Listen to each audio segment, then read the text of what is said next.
O mundo acompanha com apreensão e cautela o conflito entre Rússia e os países que formam a OTAN, a Organização do Tratado do Atlântico Norte e da União Europeia, tendo como palco a invasão russa à Ucrânia, em que hoje faz 24 dias de ataque russo sobre o território ucraniano. Para entender melhor essa situação, é importante explicar alguns aspectos políticos, geopolíticos, econômicos e estratégicos. Rússia e Ucrânia possuem laços históricos, étnicos, culturais e religiosos que remontam a vários séculos. Fizeram parte da Aliança Eslava, a qual teve grande importância no século XIX, com o surgimento do movimento pan-eslavismo, que pregava a união de todos os povos eslavos da Europa Oriental.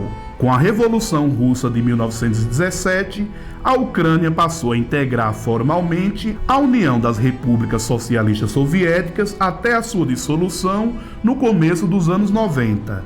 A partir desse momento, os caminhos da autonomia ucraniana são de aproximação ou recuo com o Ocidente, a depender dos interesses políticos e nacionais dos governos daquele país. Todos esses movimentos foram observados com atenção e precaução pela diplomacia russa.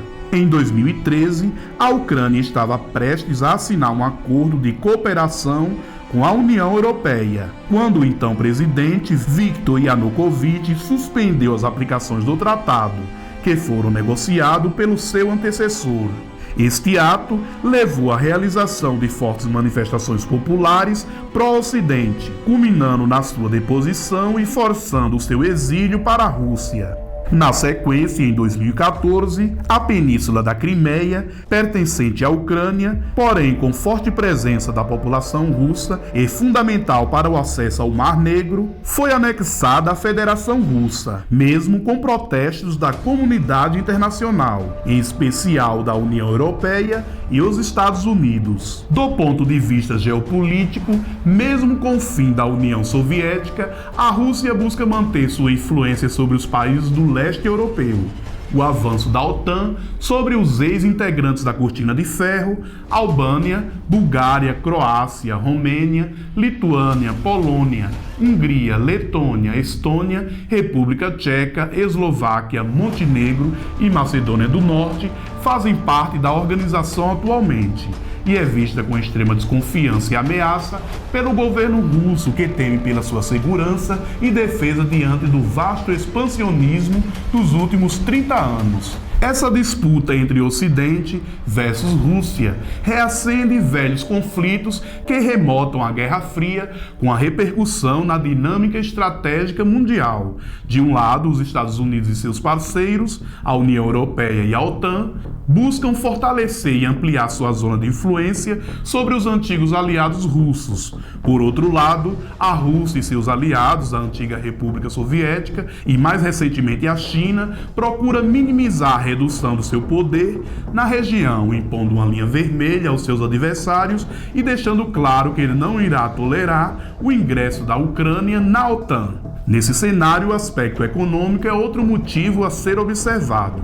A Ucrânia possui um papel importante na produção de commodities, trigo e milho, além de ser produtor de gás e óleo. Por outro lado, a Rússia é fornecedora de aproximadamente 50% do gás consumido na Europa Ocidental, tendo como rota de passagem justamente o território ucraniano. No caso dessa guerra entre os dois países, já acontecem sérios danos de abastecimento desse produto, o que gera um forte impacto na economia europeia e global.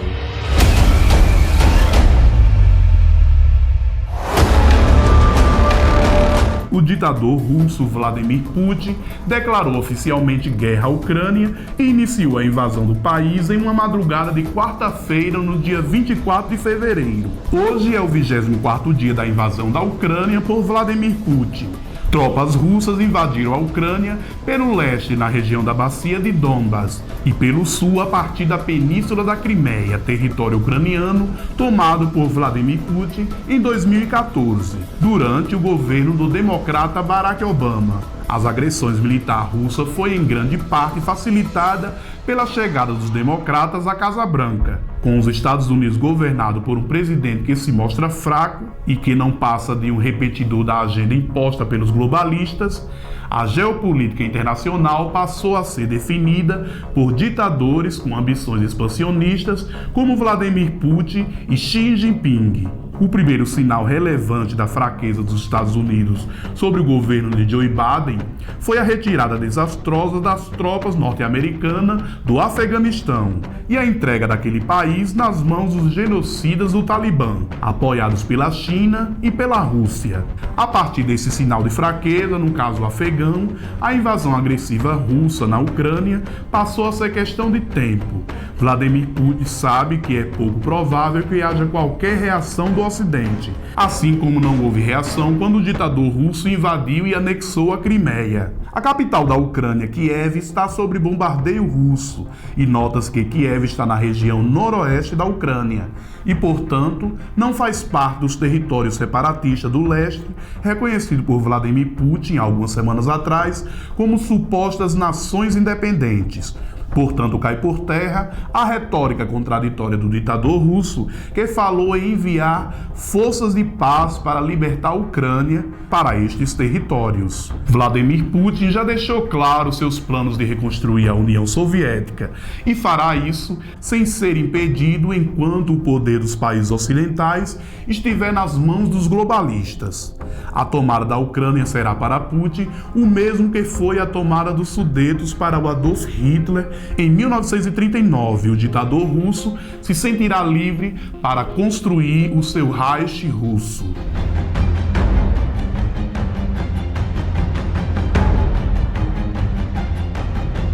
O principal argumento que o ditador Vladimir Putin tem usado para justificar sua agressão militar à Ucrânia é de natureza defensiva. Putin alega que, como a Ucrânia estava em negociação para entrar na OTAN, a instalação de bases militares da Aliança Ocidental em território ucraniano representaria uma ameaça à segurança da Rússia, o que justificaria a incursão militar empreendida pelo ditador. Este argumento tem sido reverberado por toda a esquerda internacional e, de uma maneira surpreendente, por um segmento expressivo da direita nominal brasileira, que enxerga na agressão militar à Ucrânia por parte dos russos uma resposta justificável de Vladimir Putin a uma suposta provocação da OTAN.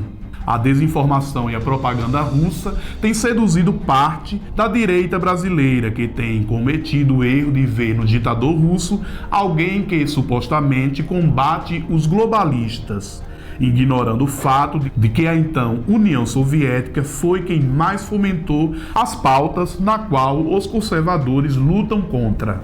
A leitura enviesada da suposta provocação da OTAN tem colocado parte da direita nominal ao lado da própria esquerda e de regimes de ditaduras comunistas como Cuba e Venezuela, que já se manifestam ostensivamente em apoio à agressão de Vladimir Putin à Ucrânia. Na visão destes, a Ucrânia seria a principal culpada pela agressão que ela sofre, uma vez que teria provocado os russos. Além de moralmente condenável, essa posição ignora o fato objetivo de que a invasão levada a cabo por Putin está longe de ser uma operação militar de natureza defensiva. E ignora também as pretensões expansionistas e imperialistas eurasianas do ditador russo, pretensões estas que Vladimir Putin nunca fez questão de ocultar.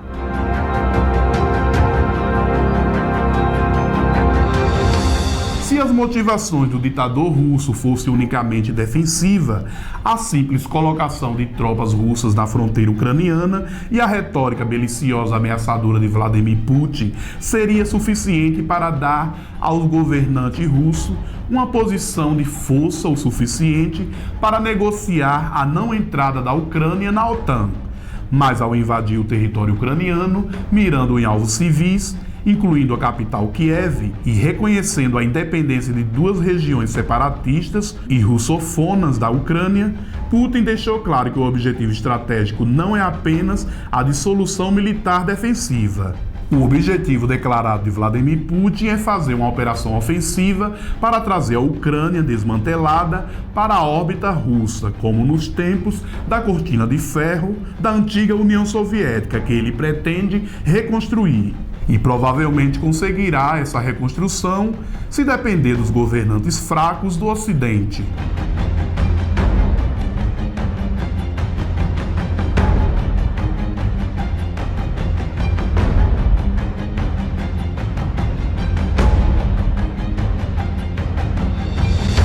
A guerra da propaganda se torna cada dia mais provocativa e decisiva. Putin comandou um ato nacionalista em Moscou nesta última sexta-feira, onde o líder russo usa a Bíblia e referências históricas para justificar a invasão ao país vizinho. Bombardeios perseguem e a Ucrânia soma quase 7 milhões de deslocados internos e aproximadamente 3,5 milhões de refugiados. Vladimir Putin deixou o palco após o seu curto discurso para as comemorações da reunificação da Rússia com a Crimeia. O estádio, com mais de 130 mil pessoas, depositou todo o seu apoio ao exército russo e aplaudiu o czar em uma ovação lendária.